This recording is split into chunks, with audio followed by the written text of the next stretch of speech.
urabizi n'imfura no mu masura bibona iyabo urabyumva ntabwo ajya kiraho guhisha sibanga aragukunda nimuta nabizi bimenye ntuzigera umubabaza kuko ni wowe wenyine yizeye bisubiyemo nkomeje yewe Hakizimana Fidele maze kumva icyo amategeko ategeka abashyingiranywe yemeye nta gahato ko we abashinga ururimi rutera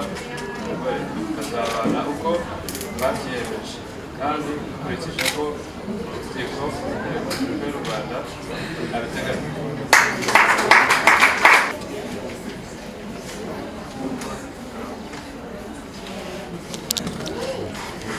yewe abayisenga ururimi baza kumva icyo amategeko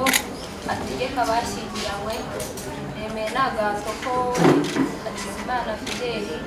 imbere umugabo tukazabana uko twabyiyemeje kandi dukurikije uko amategeko ya Repubulika y'u Rwanda abiteganya.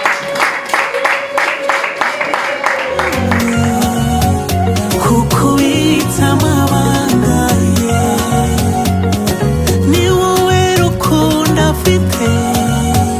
ntuzigera umubabaza ntibizabe nk'iby'iki gihe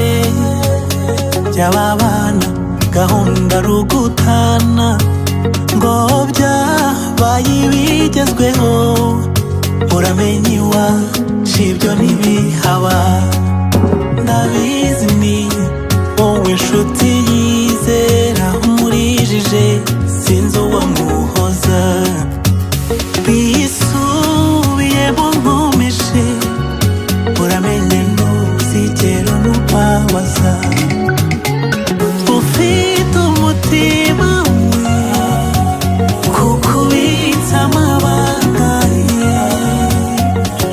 ni wowe rukundo afite